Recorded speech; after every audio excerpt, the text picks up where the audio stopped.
talked up to, and especially when it comes to adaptation, mitigation, it's a lot sometimes to really understand all those things. All right. Yes, I like the fact that, Winnie, you're asking that, are men not vulnerable? Mm-hmm. One of the questions when I go to Turkana and I went with this perception that women are vulnerable, they told me that, no, here, every one of us is vulnerable. Depending that you're vulnerable, what age are you? If you're 80-year-old woman, you're 80-year-old man, you're all vulnerable. And you're also vulnerable if you're maybe 80-year-old and you have disability. Mm-hmm. And some of other issues which you also consider is the socioeconomic status. Mm-hmm. Because of your socioeconomic status, you can be vulnerable. So vulnerability, if you're a woman who's lactating. So we will talk about women and men, because we realize that climate change does not have, it impacts women and men differently. And this is because they have different gender roles. For example, if you go to the rural areas, women are in charge of collecting firewood, they're in charge of collecting water.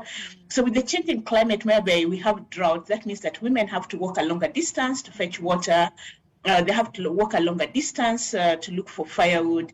And due to climate change, when you look at all this marginalized community, you find that the gender roles are changing. Now, for instance, sometimes men have to look for firewood because if there's no firewood and women have to walk longer, then, they risk, being attacked.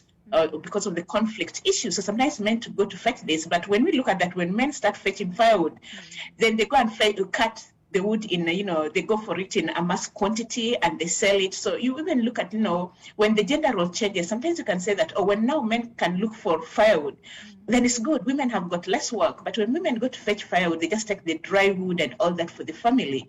But when men go for it, you see them cutting down the forest. So we cannot talk about climate change without looking at the intersectionality, whereby you're saying that you're not just vulnerable because of you're a woman, you're just vulnerable because of your socioeconomic status. You're vulnerable because you are disabled, you're differently abled, people living with disability.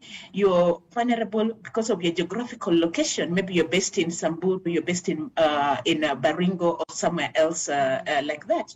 And also when you look at your education status, because if you're a woman and you're educated, you're more likely maybe to get kind of employment. So that's why it really is important. And also when you look generally, women form the majority of the poor. And the poor are going to be much more affected with the climate change.